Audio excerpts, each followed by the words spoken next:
If you're following this story, stay tuned, because the contents of this 68-page document will force Washington to rewrite the last 10 years. No one knew what that envelope contained. Reporters who have roamed the corridors of the Senate for years, intelligence analysts who have witnessed dozens of leaks, investigative journalists who have accessed hundreds of classified documents throughout their careers. None of them thought that a brown envelope that looked ordinary that Wednesday morning could be so heavy. 68 pages, signed by FBI Director Patel, and every line inside contradicted everything Patel had sworn to before Congress. There are multiple theories about how the envelope surfaced. These theories say that an unnamed informant from within the FBI requested federal protection and, in exchange, handed this file over to the Senate Intelligence Committee. Another theory says that the file was found in the Justice Department's own archives, accidentally mixed in with unsorted folders during a routine audit. The third version is darker. It says the file was deliberately leaked, that someone with inside knowledge could no longer remain silent and chose this route to expose a systematic cover-up operation.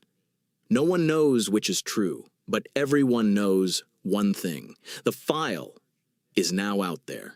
And Washington is trying to deal with that reality. The first 10 pages of the 68-page file are largely technical in nature. FBI internal correspondence protocols, how counterintelligence files are classified, which director's authority covers which procedures. Heavy, boring, bureaucratic language. Most who read it stopped there. The important stuff was hidden in the following sections. 1. From page 11 onward, everything changes.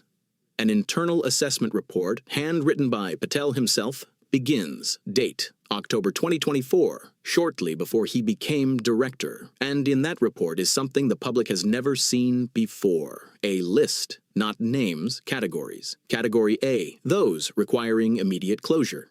Category B, those that can be slowed down. Category C, those that are sustainable but need to be kept under control. And in the upper corner of the Epstein investigation, there was a single letter written in red pen. A.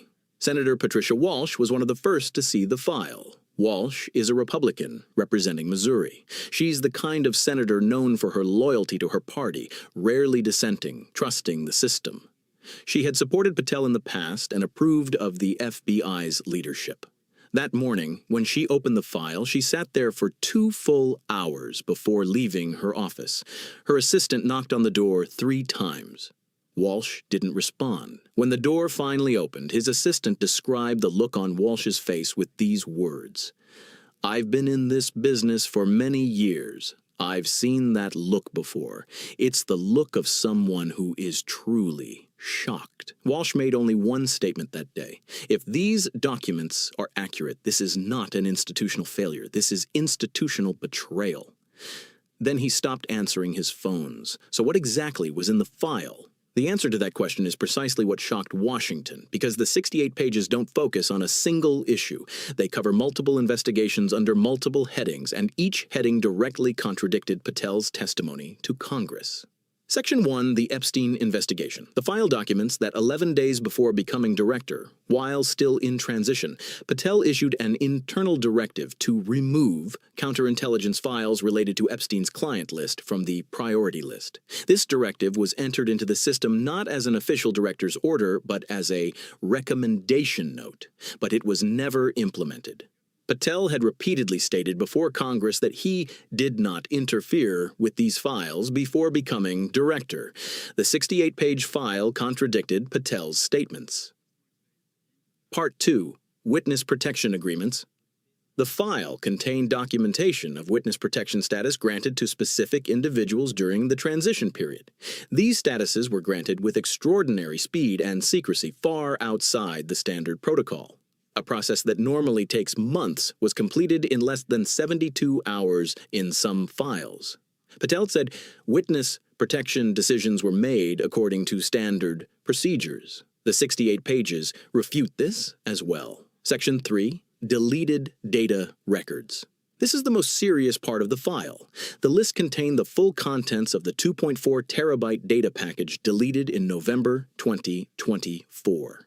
Every file number, every witness statement code, every financial record reference was listed individually, and on this list are 14 new names that had never been disclosed to the public before. 14 new individuals. Patel had said, "We couldn't find any new names in the files that could be identified." The 68 pages disprove that. At this point, one thing needs to be made clear. The emergence of this file is not just a crisis for Patel, because what those 68 pages show is not just the decisions of one man.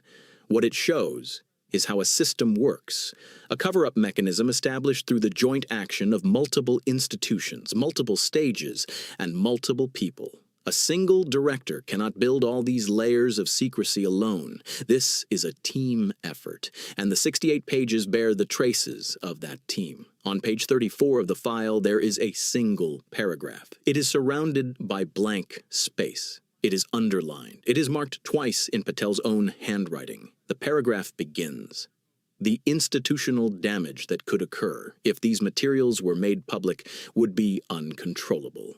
And it ends, "Therefore, preventive measures must be taken before the investigation is complete." Preventive measures. Before the investigation is complete. In other words, close the files before the crime is proven. Protect the witnesses, keep the names secret, and the reason for doing this is not justice. It was to control institutional damage. The first 8 hours after the file reached Washington were the most chaotic 8 hours in recent years.